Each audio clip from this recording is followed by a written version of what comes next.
action let's go 저 건물을 찾으러 Assalamualaikum warahmatullahi wabarakatuh. Waalaikumsalam warahmatullahi wabarakatuh. Oke, di sini saya sedikit menjelaskan tentang buku manajemen pendidikan. Oke, di sini saya telah membaca di bagian bab 4 di halaman 73 yang berjudul rekrutmen pegawai. Apa sih rekrutmen pegawai itu? Rekrutmen pegawai yang memiliki beberapa tujuan. Tujuan rekrutmen pegawai adalah menyediakan calon pegawai yang betul-betul baik memenuhi kualifikasi untuk sebuah posisi. Dalam memilih pegawai perlu juga mempertimbangkan usia yang dikaitkan dengan pekerjaan. Jika berkaitan dengan fisik dicari yang muda, tetapi jika berkaitan dengan pengembangan kepribadian dan pengembangan intelektual, sebaliknya justru lebih baik merekrut calon dari kelompok yang relatif tua dan berpengalaman. Dalam rekrutmen pegawai, penulis melihat banyak sekolah terkadang melakukan kegiatan secara tertutup. Biasanya penerimaan pegawai tidak dilakukan dengan sistem terbuka. Alasannya, terkadang sekolah menerima pegawai karena kebutuhan. Jika yang diterima hanya sedikit, jarang rekrutmen pegawai hanya mengandalkan dengan kedekatan semata. Cuman segini yang dapat saya pelajari tentang rekrutmen pegawai. Apakah ada yang mau menanggapi atau bertanya? Saya izin bertanya. Ya, silakan.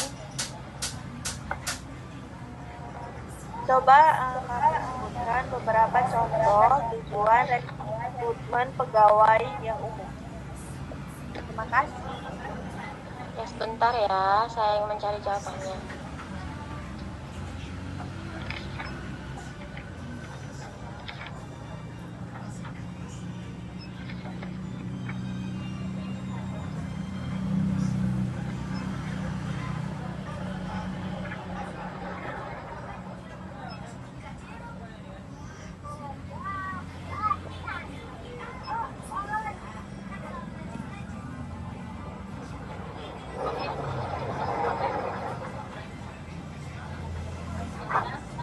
Oke, saya ingin menjawab pertanyaan dari Nisa.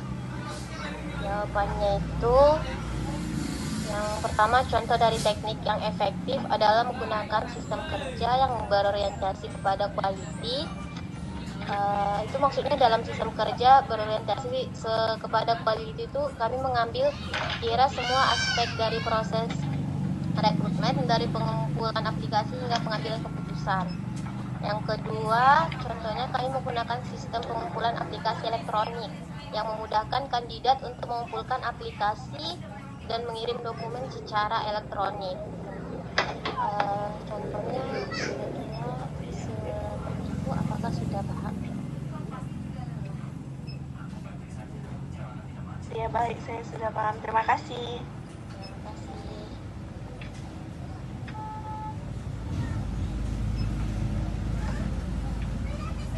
Selanjutnya akan dibacakan oleh teman saya.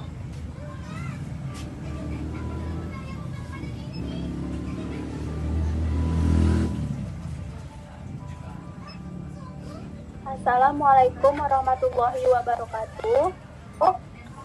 Waalaikumsalam warahmatullahi wabarakatuh. Di sini saya akan menjelaskan tentang buku manajemen pendidikan. Di sini saya membaca tentang pengembangan guru dan staf. Menurut Mulyasa menyatakan pengembangan guru dan staf merupakan pekerjaan yang harus dilakukan kepala sekolah dalam manajemen personalia pendidikan yang bertujuan untuk mendayagunakan guru dan staf secara efektif dan efisien untuk mencapai hasil yang optimal. Namun, tetap dalam kondisi yang menyenangkan. Sehubungan itu, fungsi personalia harus dilakukan.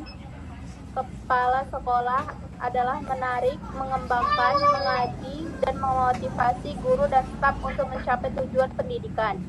membantu guru dan staf mencapai posisi dan standar perilaku, memaksimalkan perkembangan karir guru dan staf, serta menyelenggarakan Adinda. Baik, terima kasih atas jawabannya.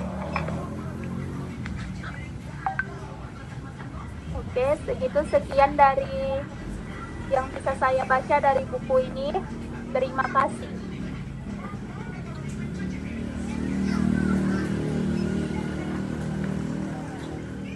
Baik, dilanjutkan oleh teman saya, Adinda. Saya mempelajari buku manajemen pendidikan di bab 4, yaitu tentang ruang lingkup manajemen tenaga pendidik dan kependidikan. Ada 9 ruang lingkup kegiatan manajemen personel pendidikan di sekolah, yaitu menyiapkan, memilih, memperoleh tenaga personil kependidikan yang tepat. Yang kedua, menata personil yang ada secara efektif dan efisien. Yang ketiga, menciptakan suasana kerja yang harmonis. Keempat, mengatur kenaikan gaji dan perangkat personil yang tepat sesuai pada masanya. Yang kelima, menajemini pengembangan karir personil secara bijaksana. Yang keenam, meningkatkan mutu personil dengan mengadakan penataran atau memberikan kesempatan mengakui penataran. Yang ketujuh, memelihara kesejahteraan personil baik materi maupun spiritual, seperti intensif, hadiah, dan sebagainya yang semuanya dapat meningkatkan motivasi serta prestasi kerja. Yang kedelapan, mengadakan evaluasi terhadap prestasi personil demi peningkatan atau promosi karirnya. Yang kesembilan, menata pemutusan hubungan kerja dengan penuh kebijaksanaan seperti pensiun, forcing, pemecatan, dan sebagainya. Baik, apa ada yang mau menanggapi dan atau bertanya dari pembahasan saya ruang lingkup manajemen tenaga pendidik dan kependidikan?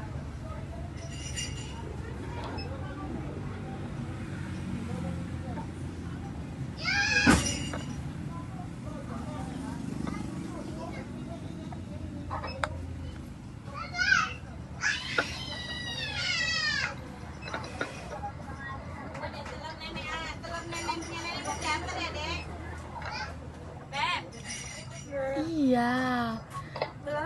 Iya, aku lagi nugas. Terekam suara mama. Baik, kami menyelenggarakan tujuan individu organisasi. Tugas kepala sekolah dalam kaitannya dengan mengembangkan guru dan staf bukanlah pekerjaan yang mudah, karena tidak hanya mengusahakan tercapainya tujuan sekolah, tetapi juga tujuan guru dan staf secara pribadi. Kepala sekolah dituntut untuk mengajar instrumen pengolahan guru dan staf seperti absensiasi, daftar untuk kepangkatan, daftar riwayat hidup, daftar riwayat pekerjaan, dan kondisi guru dan staf untuk membantu kelancaran pendidikan di sekolah.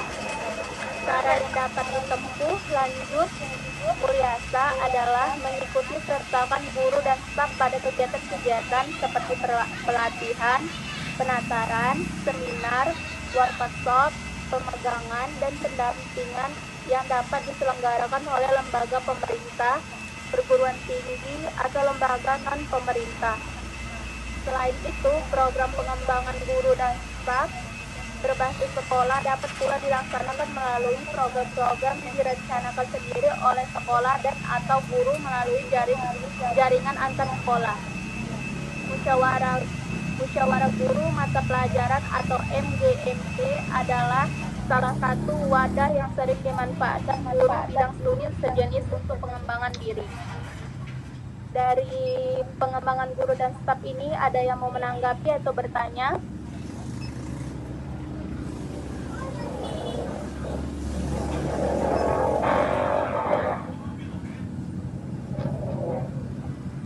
Ada yang bertanya tentang punya saya?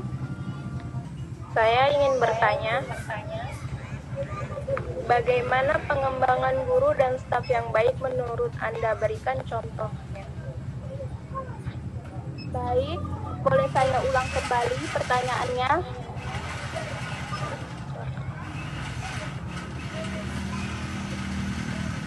Bagaimana pengembangan guru dan staf yang baik menurut Anda? Berikan contohnya.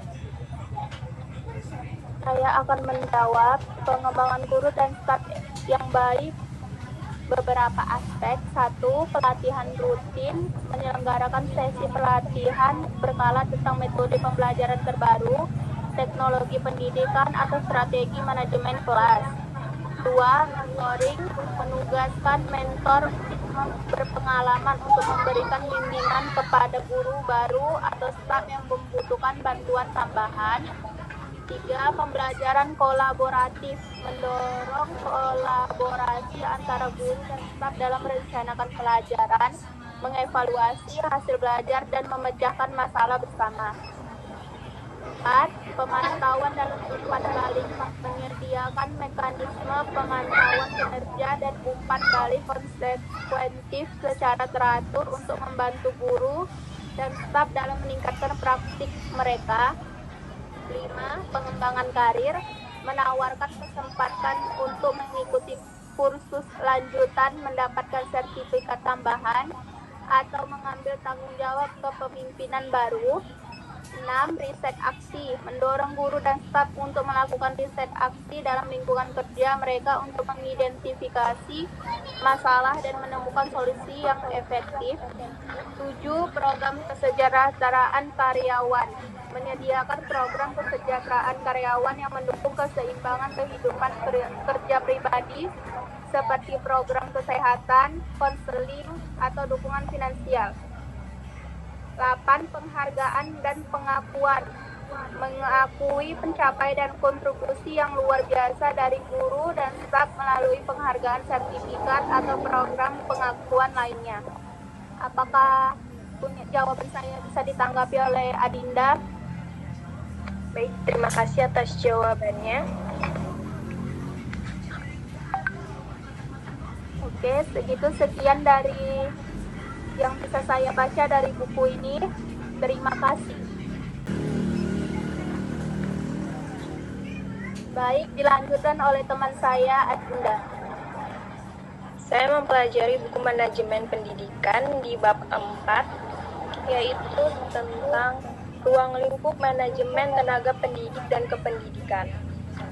Ada 9 ruang lingkup kegiatan manajemen personel pendidikan di sekolah, yaitu menyiapkan, memilih, memperoleh tenaga personil kependidikan yang tepat. Yang kedua, menata personil yang ada secara efektif dan efisien. Yang ketiga, menciptakan suasana kerja yang harmonis. Keempat, mengatur kenaikan gaji dan perangkat personil yang tepat sesuai pada masanya. Yang kelima, manajemen pengembangan karir personil secara bijaksana. Yang keenam, meningkatkan mutu personil dengan mengadakan penataran atau memberikan kesempatan mengakui penataran. Yang ketujuh, memelihara kesejahteraan personil baik materi maupun spiritual, seperti intensif, hadiah, dan sebagainya yang semuanya dapat meningkatkan motivasi serta prestasi kerja. Yang kedelapan, mengadakan evaluasi terhadap prestasi personil demi peningkatan atau promosi karirnya. Yang kesembilan, menata pemutusan hubungan kerja dengan penuh kebijaksanaan seperti pensiun, forcing, pemecatan, dan sebagainya. Baik, apa ada yang mau menanggapi dan atau bertanya dari pembahasan saya ruang lingkup manajemen tenaga pendidik dan kependidikan?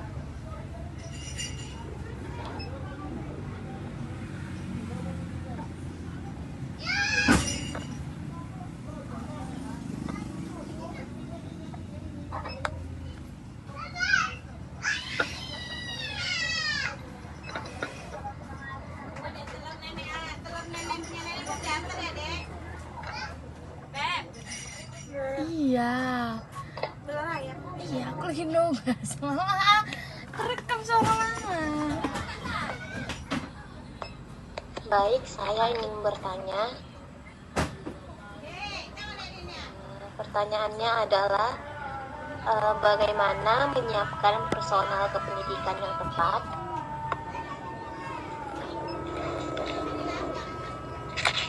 Bisa diulang pertanyaannya, Mustika?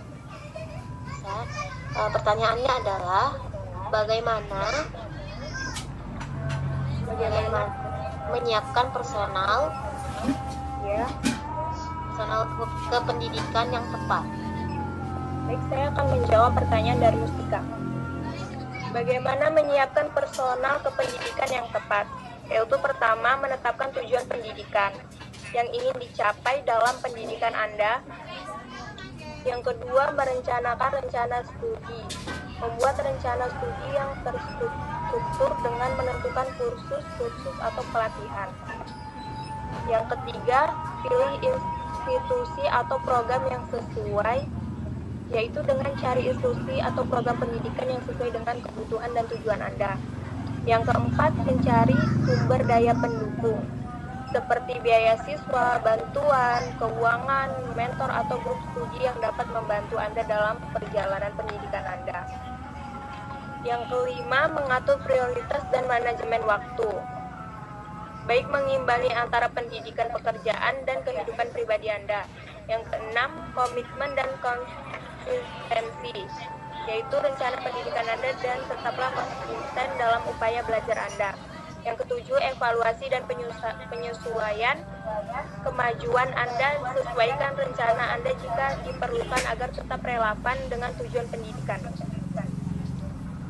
Bagaimana, Mustika? Apakah bisa diterima jawabannya? Iya, bisa diterima. Terima kasih, Rara. Assalamualaikum warahmatullahi wabarakatuh. Waalaikumsalam warahmatullahi wabarakatuh. Saya akan melanjutkan dari Adinda Lestari tadi tentang manajemen tenaga pendidikan dan kependidikan di bagian promosi dan mutasi di halaman 4.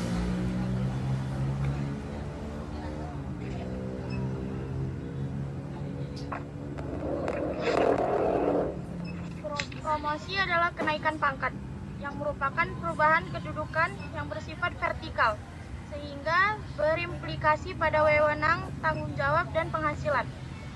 Sedangkan mutasi, ia adalah pemindahan pegawai dari suatu jabatan ke jabatan lainnya. Promosi bisa dilakukan dengan beberapa syarat, seperti prestasi. Sedangkan terkait mutasi adalah hal yang wajar, tapi biasanya dinilai sebagai bentuk negatif. Karena dilihat dari kedudukannya, apakah naik atau malah turun pangkat. Istilah lain, basah atau kering. Terkait mutasi, khususnya tenaga pendidik memang sering mengalami kendala. Banyak ditemukan guru-guru yang awalnya ikut tes di daerah akhirnya minta pindah karena alasan tertentu. Kondisi membuat terjadinya ketidakseimbangan antara satu daerah dengan daerah lain. Misalnya, daerah perkotaan dengan daerah kabupaten atau kota terpencil. Awalnya, pemerintah membuka rekrutmen calon guru sesuai dengan kebutuhan. Tetapi, karena kepindahan guru dengan alasan tertentu membuat kebutuhan guru terhadap mata pelajaran di daerah tertentu jadi berkurang. Kondisi inilah yang harus diperhatikan bagi manajer, khususnya kepala sekolah, kepala dinas, atau kepala daerah sehingga tidak terjadi ketidakmerataan distribusi guru. Ada yang ingin bertanya?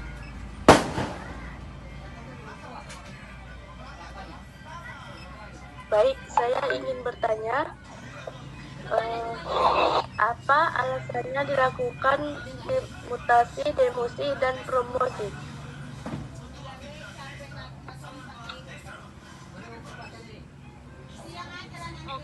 Oke, saya akan menjawab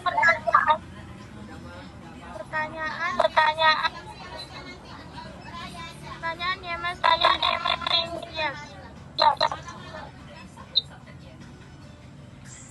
Apa alasan dilakukannya Mutasi, demosi dan promosi?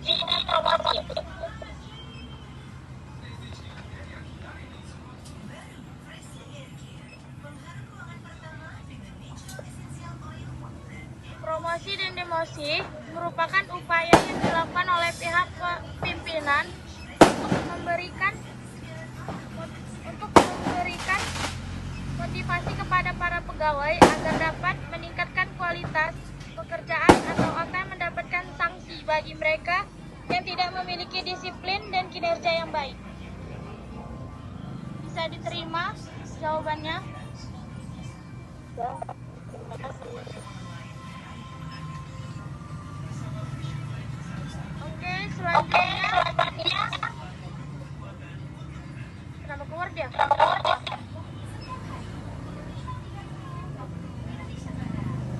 Oke, selanjutnya dilanjutkan oleh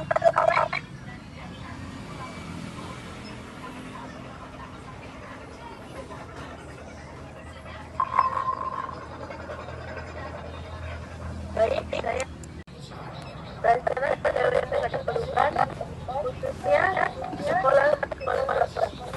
Keberadaan pegawai guru maupun non-guru menjadi penting agar nantinya tidak terjadi beban di masa mendatang.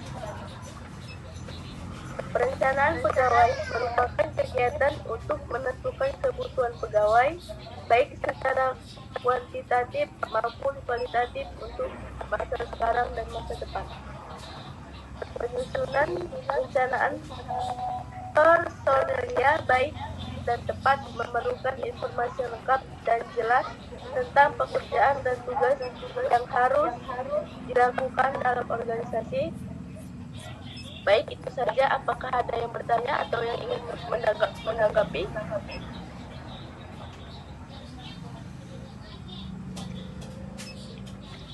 Saya ingin bertanya, bagaimanakah prosedur perencanaan pegawai dalam suatu perusahaan?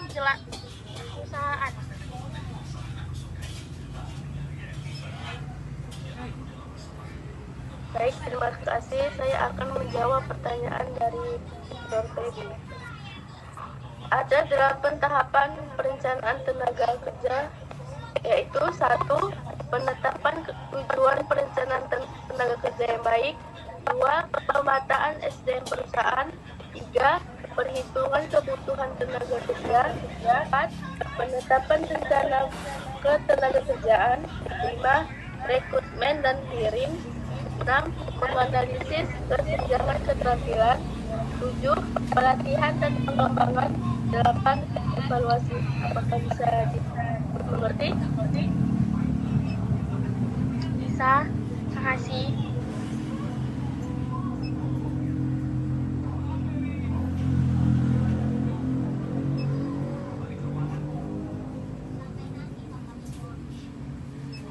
Oke, selanjutnya siapa lagi? Atau udah selesai?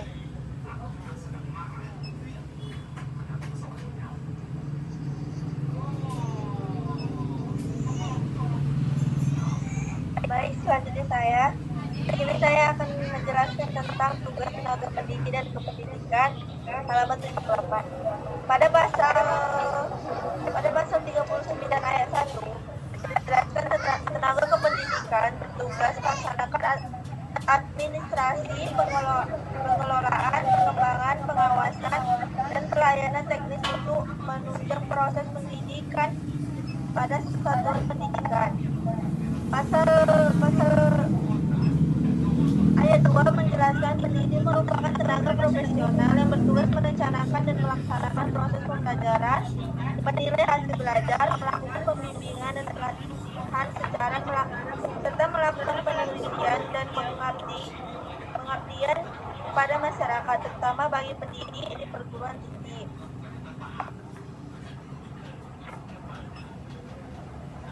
Keenam, bidang tugas dimaksud diantaranya bidang personalia, mencakup kegiatan yang pertama mengatur pembagian tugas guru, mengatur kenaikan pangkat, gaji, dan mutasi guru, mengatur program kesejahteraan guru, mencatat kehadiran dan ketidakhadiran guru, dan mencatat masalah atau keluhan-keluhan guru.